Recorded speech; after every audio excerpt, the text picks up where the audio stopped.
ওরা বলবে সব দোষ আগের সরকারের। আগের সরকার বলবে আমরা তো এখন নেই ভাই, আর জনগণ বলবে আমরা মাঝখানে পড়ে গেছি। এখানে আসল ম্যাজিক কি জানেন? বাস্তবতা বদলায়, দাম বদলায়, অবস্থা বদলায়, কিন্তু কিছু মানুষের স্ট্যাটাস একটাই থাকে, আমার দলই সেরা, বাকিরা সব নাটক।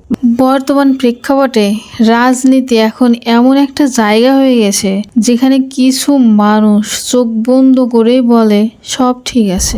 তেল, গ্যাস, বিদ্যুৎ সবকিছুর দাম যখন আকাশে, তখনও কিছু লোকের মুখে একটাই কথা, এটা সাময়িক সমস্যা, সামনে সব ঠিক হয়ে যাবে। সরকার যাই করুক না কেন, ভালো করুক খারাপ করুক, তাদের সাপোর্টাররা এমন লেভেলের ডেডিকেটেড যেন সমালোচনা শুনলেই ওয়াইফাই সিগন্যাল চলে যায়। দাম বাড়ুক, লোডশেডিং বাড়ুক, জীবনযাত্রা কঠিন হোক, কিন্তু কিছু ভাইয়ের লয়্যালটি কমবে না। ওরা বলবে সব দোষ আগের সরকারের। আগের সরকার বলবে আমরা তো এখন নেই ভাই, আর জনগণ বলবে আমরা মাঝখানে পড়ে গেছি। এখানে আসল ম্যাজিক কি জানেন?